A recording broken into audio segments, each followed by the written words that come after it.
वैसे तो आज पूर्णिमा की रात है, पर आज जो कहानी मैं तुम्हें सुनाने जा रहा हूं उसका विषय है ग्रहण। और ये कथा विष्णु पुराण और महाभारत दोनों में ही है।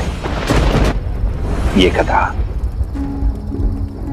कथा समुद्र मंथन के बाद की है, जबकि देवताओं और दैत्यों में अमृत को पाने के लिए होड़ लग गई थी। तब भगवान विष्णु ने मोहिनी का रूप रखा और देवताओं और दैत्यों को अलग अलग कतार में खड़ा कर दिया।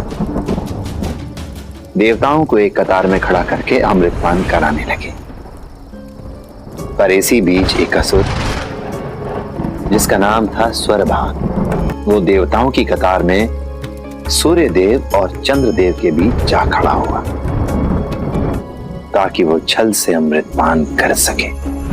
देवता बारी बारी अमृतपान कर रहे थे और देवताओं की कतार में खड़ा स्वरभानु अपनी बारी का इंतजार। उसे कोई पहचान नहीं सका था। अंततः स्वरभानु की बारी आई और उसे लगने लगा कि अब उसे अमर होने से कोई नहीं रोक सकता। और जैसे ही स्वरभानु अमृत पीने के लिए आगे आया, सूर्यदेव और चंद्रदेव ने उसे पहचान लिया और विष्णु भगवान को बता दिया। पर तब तक स्वरभानु अमृत पी चुका था।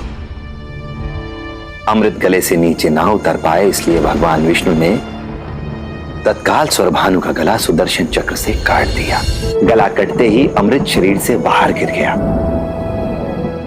पर स्वरभानु का मुख तो अमृत चख चुका था। तब ब्रह्मा जी ने स्वरभानु के सिर को एक सर्प के शरीर से जोड़ दिया, जिसे राहु कहा गया, और स्वरभानु के धड़ को सर्प के फन से, जो कि केतु कहलाया। स्वरभानु सूर्य देवता और चंद्र देवता के कारण ही अपने मकसद में कामयाब नहीं हो पाया, इसलिए वो सूर्य देव और चंद्र देव से द्वेष रखता है। इसी द्वेष के कारण समय समय पर राहु सूर्य को ग्रहण करने की और केतु चंद्रमा को ग्रहण करने का प्रयास करता रहता है। पर थोड़ी देर बाद सूर्यदेव राहु से और चंद्रदेव केतु से मुक्त हो जाते हैं।